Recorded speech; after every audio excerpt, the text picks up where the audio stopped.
నమస్తే. స్థానిక సంస్థల ఎన్నికలకు సమయం దగ్గర పడతా ఉంది. సో ముఖ్యంగా స్థానిక సంస్థలు అంటేనే సర్పంచి, ఎంపీటీసీ అండ్ జెడ్పీటీసీకి సంబంధించినటువంటి ఎన్నికలతో పాటు వార్డు మెంబర్కు సంబంధించినటువంటి ఎన్నికలు. సో ముఖ్యంగా ఈ ఎన్నికల్లో పోటీ చేసేటువంటి వాళ్ళు ఎవరు అర్హులు, ఎవరు అనర్హులు? సో ముఖ్యంగా కేవలం చాలామంది అనుకుంటారు కదా, ముగ్గురు పిల్లల నిబంధన తీసేయండి అని చెప్పేసి చాలామంది కొన్ని ఇటీవల కామెంట్లు చూస్తూ ఉన్నాం. సో కేవలం ముగ్గురు పిల్లల ఉన్నటువంటి వాళ్ళే కాదు, ముగ్గురు పిల్లలతో పాటు మరికొన్ని ఆంక్షలు ఉన్నాయి వాళ్ళ అనర్హులుగా కావడానికి. ముగ్గురు పిల్లల నిబంధన ఒక్కటే అడ్డంకి కాదు, చాలా అడ్డంకులు ఉన్నాయి. దీంట్లో సర్పంచ్లుగా, ఎంపీటీసీలుగా, జెడ్పీటీసీగా పోటీ చేయాలంటే చాలా రకాలైనటువంటి వాటి అన్నిటి కూడా గైడ్లైన్స్ ఉన్నాయి. సో ఏంటి, కొంతమందికి కొన్ని తెలుసు, కొన్ని తెలియకపోవచ్చు. ఒకసారి రిపీట్ చేసేటువంటి ప్రయత్నం చేద్దాం. సో అందుకే ఈ వీడియో. సో గతంలో చంద్రబాబు పీరియడ్లో తీసుకొచ్చినటువంటి ఒక నిబంధన, అది ముగ్గురు పిల్లలకు సంబంధించినటువంటి నిబంధన అనేది గతంలో చంద్రబాబు తీసుకొచ్చిండు. సో రాష్ట్రాలు వేరైపోయినాయి. చంద్రబాబు పరిపాలించేటువంటి ఆంధ్రప్రదేశ్లో ఇప్పుడు ఆ ముగ్గురు పిల్లలకు సంబంధించినటువంటి నిబంధన ఎత్తేసింది. అక్కడ సజావుగా ముగ్గురున్నా, నలుగురున్నా ఆడ పోటీ చేసుకోవచ్చు, ఎలాంటి అడ్డంకి లేదు. కానీ తెలంగాణలో మాత్రం చంద్రబాబు పెట్టినటువంటి నిబంధన ఇప్పటి వరకు కూడా అమలవుతూ ఉన్నది. సో దాంతో మరి రాష్ట్ర ప్రభుత్వానికి మరి ఎట్లాంటి ఇబ్బందో మనకు తెలియదు, కానీ సో ఆ నిబంధన అట్టే ఉంచుళ్ళు. సో గతం నుంచి ఉన్నటువంటి కొన్ని నిబంధనలు, సో సర్పంచ్గా పోటీ చేయాలనుకున్నటువంటి వాళ్ళు ఖచ్చితంగా కొన్ని అర్హతలు ఉండాలి. ఆ అర్హతలు లేకపోయినట్టయితే వాళ్ళని అనర్హులుగా పరిగణిస్తారు. సో వాళ్ళకి ఎవరికి ఎటువంటి సంబంధించినటువంటి అవకాశాలు ఉన్నాయి, వాళ్ళు ఎలా పోటీ చేయాలి, వాళ్ళకి సంబంధించినటువంటి అర్హతలు కావాలనేది ఒక్కసారి చూద్దాం. సర్పంచ్ స్థానానికి పోటీ చేయాలంటే అర్హతలకు సంబంధించినటువంటి వివరాలు ఒకసారి చూద్దాం. ముందుగా అర్హతలు ఏంటి? ముందుగా సర్పంచ్గా పోటీ చేయాలి, మనం నామినేషన్ వేయాలంటే మనకు ఏముండాలి, మనం ఏమేమి సమర్పించాలి? సో ముందుగా సర్పంచ్ స్థానానికి పోటీ చేయాలనుకున్నటువంటి వ్యక్తి ఖచ్చితంగా ఆ గ్రామానికి సంబంధించినటువంటి వ్యక్తి అయ్యే ఉండాలి, స్థానికుడు అయి ఉండాలి. సో ఒక గ్రామానికి సంబంధించినటువంటి వ్యక్తి ఇంకొక గ్రామంలో నామినేషన్ వేసేందుకు అసలే వీలు లేదు, ఇంకో గ్రామంలో అసలు చెల్లదు అన్నట్టు. అది గ్రామ పంచాయతీ ఎన్నిక కాబట్టి ఆ గ్రామంలో ఉన్నటువంటి సమస్యలు కానీ, ఆ గ్రామ ప్రజలతో ఉన్నటువంటి వాళ్ళ సంబంధం కానీ కొంత బలంగా ఉంటుంది కాబట్టి స్థానికుడికి అవకాశం ఉంటుంది. సో మండల పరిషత్కు సంబంధించినటువంటి జెడ్పీటీసీ ఎన్నికలు, మిగతా ఎన్నికలు అయితే సో అది ఎక్కడి నుంచైనా కానీ ఎవరైనా వేసుకోవచ్చు, పెద్ద ఇబ్బంది లేదు. ఆ మండలం సంబంధించినటువంటి వ్యక్తి అయి ఉంటే సరిపోతుంది. సో దీంట్లో అట్లాంటిది ఆ వ్యవహారం కాదు అది. సో ముఖ్యంగా దీంట్లో సర్పంచ్ స్థానానికి పోటీ చేయాలనుకున్నటువంటి వ్యక్తి ఖచ్చితంగా ఆ గ్రామానికి సంబంధించినటువంటి వ్యక్తి అయి ఉండాలి. ఎవరైతే పోటీ చేయాలనుకుంటున్నారో వారి పేరు పంచాయతీ ఓటింగ్ లిస్టులో నమోదై ఉండాలి. కేవలం గ్రామస్తులు అయాంగానే సరిపోతుందా అంటే కాదు, ఓటర్ లిస్టులో ఖచ్చితంగా పేరు ఉండాలి. సో ఓటర్ లిస్టులో పేరు ఉన్నదంటే 18 సంవత్సరాలకు పైన ఉన్నటువంటి వ్యక్తి అని మనం అర్థం చేసుకోవాలి. ఎందుకంటే ఓటర్ లిస్టులో పేరు వచ్చిందంటే నీకు ఓటర్ కార్డు ఉన్నట్టే. సో ఓటర్ కార్డు నీ చేతిలో ఉన్నదంటే నీకు 18 సంవత్సరాలు నిండినట్టే, అది అర్హతనే. గ్రామస్తులై ఉండాలి, మరో పక్కన ఓటర్ లిస్టులో నీ పేరు నమోదై ఉండాలి.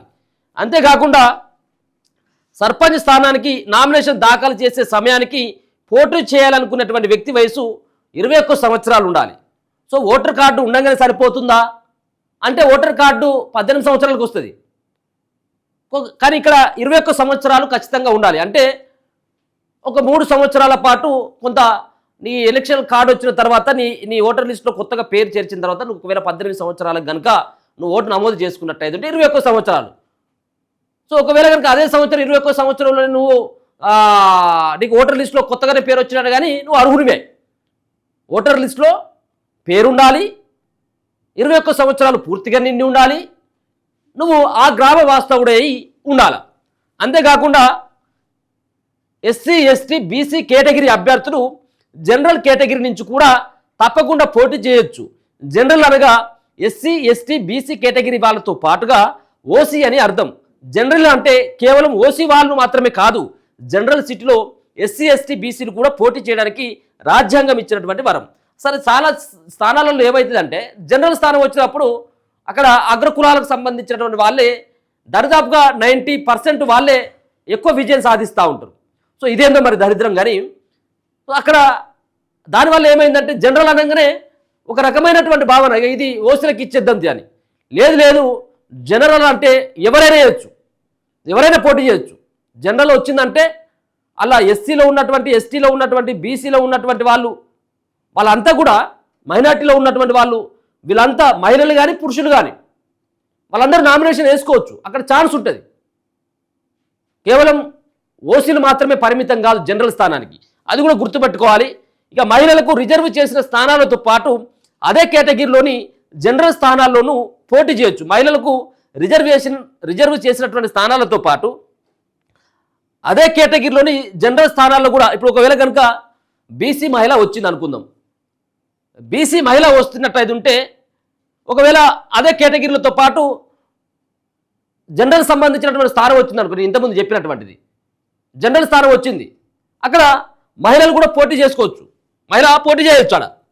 సో అనర్హులు ఎవరు అంటే గ్రామ సేవకులతో పాటు కేంద్ర రాష్ట్ర ప్రభుత్వ ఉద్యోగులు, స్థానిక సంస్థల 7 సంస్థల ఉద్యోగులు సర్పంచ్ పోటీకి అనర్హులు. గ్రామ సేవకులు అంటే సో గ్రామాల్లో పనిచేసేటువంటి వాళ్ళు ఎవరైతే ఉన్నారో వాళ్ళు అనర్హులే.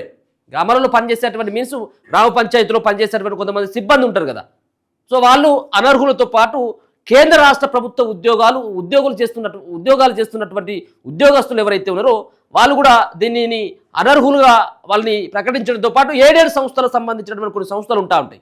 సో వాళ్ళు కూడా దీనికి అనర్హులుగానే పరిగణించబడతా ఉంటారు. ఇక మరో పక్కన చట్టం ద్వారా ఏర్పడిన ఏదైనా సంస్థకు చెందిన ఉద్యోగులు పోటీకి అనర్హులు. ఒకవేళ కనుక చట్టం ద్వారా వాళ్ళు ఉద్యోగాలు కనుక కొన్ని సంబంధించినటువంటి ఉద్యోగాలు ఉంటాయి, సో అవి పొందినటువంటి వాళ్ళు ఎవరైతే ఉన్నారో వాళ్ళు కూడా అనర్హులు. నేరానికి పాల్పడి శిక్ష పడిన వారు పోటీకి అనర్హులు.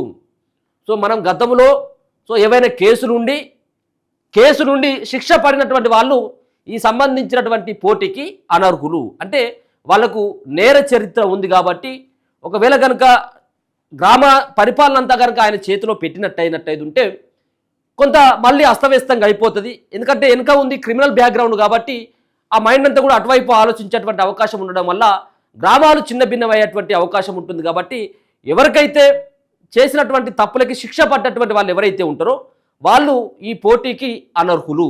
అదే కాకుండా నేర శిక్షను అనుభవించిన తర్వాత 5 సంవత్సరాలు పూర్తి కాని వారు కూడా అనర్హులు. ఒకవేళ శిక్ష పడ్డ తర్వాత నువ్వు 6 నెలలకో సంవత్సరానికో నువ్వు వచ్చేసినావు బయటికి, అట్లా కుదరదు, నువ్వు అనర్హుడివే. నువ్వు ఎప్పుడు అర్హుడివి అంటే 5 సంవత్సరాలు పూర్తి కానివారు కూడా అనర్హులు. నేర శిక్షను అనుభవించిన తర్వాత 5 సంవత్సరాలు పూర్తి కాని వారు కూడా అనర్హులు. 5 సంవత్సరాల లోపల నువ్వు 4 సంవత్సరాలు అవుతుంది, ఆల్రెడీ పోయిన 4 సంవత్సరాల కింద కేసు పడ్డది, ఇప్పుడు నేను పోటీ చేస్తా అంటే అది చెల్లది. 5 సంవత్సరాలు పూర్తి చేసుకోవాలనేది ఇది చెప్తా ఉన్నటువంటిది.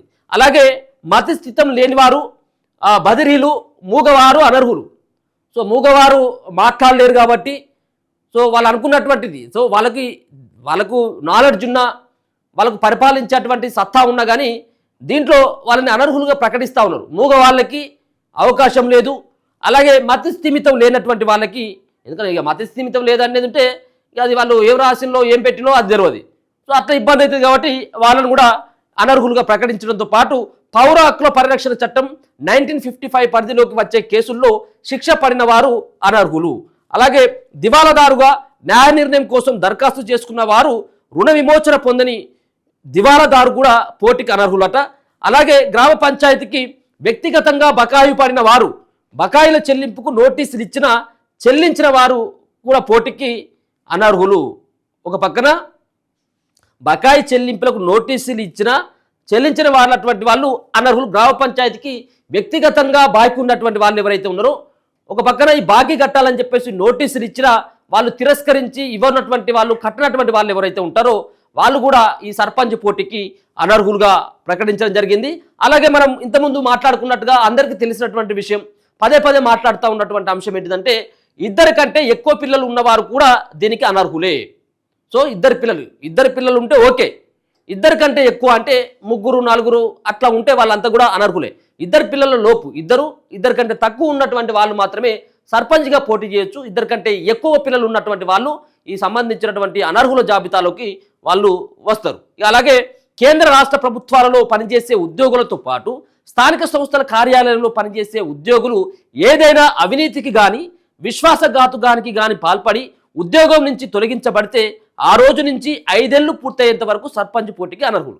కేంద్ర రాష్ట్ర ప్రభుత్వాలలో పనిచేసేటువంటి ఉద్యోగులు ఎవరైతే ఉంటారో లంచాలు తీసుకోనో లేకపోయినట్లయితే ఇంకా వేరే రకాలైనటువంటి క్రైమ్కు పాల్పడ్డటువంటి వ్యక్తులు, దాని తర్వాత దానివల్ల ఉద్యోగం కోల్పోయి శిక్ష అనుభవించినటువంటి వాళ్ళు ఎవరైతే ఉంటారో వాళ్ళు ఆ రోజు నుంచి శిక్ష పడ్డటువంటి అంటే విధుల నుంచి తొలగించబడితే ఆ రోజు నుంచి 5 ఏళ్ల పాటు.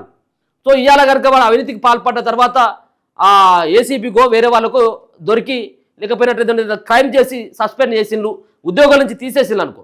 సో ఆ సంబంధించినటువంటి వ్యక్తి ఏ రోజైతే ఆ సస్పెండ్ చేసిండో, ఏ రోజైతే ఉద్యోగం కోల్పోయిండో ఆ రోజు నుంచి 5 సంవత్సరాల పాటు ఆయనకు పోటీకి అనర్హులుగానే మాత్రమే ప్రకటించడం జరుగుతూ ఉన్నది. గ్రామ పంచాయతీ అలాగే మండల జిల్లా పరిషత్ అలాగే కేంద్ర రాష్ట్ర ప్రభుత్వాల్లో ఏదైనా పనికి కాంట్రాక్ట్ చేసుకున్నా లేదా నిర్వహణకు ఒప్పందం చేసుకున్నా వాళ్ళు కూడా అనర్హులుగానే ప్రకటిస్తారు. అంటే సో ఈ అవుట్సోర్సింగ్ సంబంధించినటువంటి జాబ్స్ ఏవైతే ఉంటాయో సో అట్లా కేంద్ర రాష్ట్ర ప్రభుత్వాలు కూడా అవుట్సోర్సింగ్ సంబంధించినటువంటి జాబ్స్ని కొన్ని కాంట్రాక్ట్ సంస్థలకు అప్పగిస్తూ ఉంటాయి.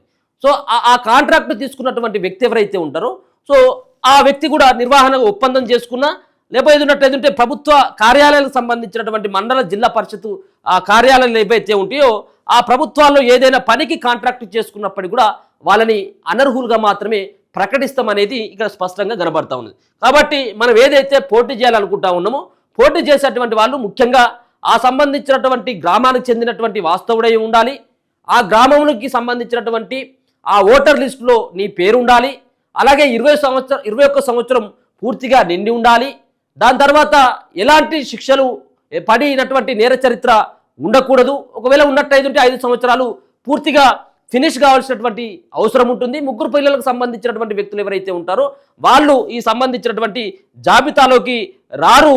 అలాగే మహిళలకు సంబంధించినటువంటి రిజర్వ్డ్ చేసినటువంటి స్థానాలతో పాటు ఒకవేళ కనుక జనరల్ కేటగిరీలో సైతం వాళ్ళు పోటీ చేసేటువంటి అవకాశం ఉంటుంది. ఇది ప్రధానంగా గ్రామ పంచాయతీకి సంబంధించినటువంటి ఎన్నికలు. దాంట్లో ఆ ఎన్నికల్లో సర్పంచ్ ఎన్నికలకు పోటీ చేయాలనుకున్నటువంటి వాళ్ళు ఇప్పుడు ఈ సంబంధించినటువంటి నియమ నిబంధనలను పాటించి ముందుకెళ్ళినట్టయితే ఏ సమస్య ఉండదు, ఇక లేకపోయినట్టయితే ఇక అన్ని సమస్యలే.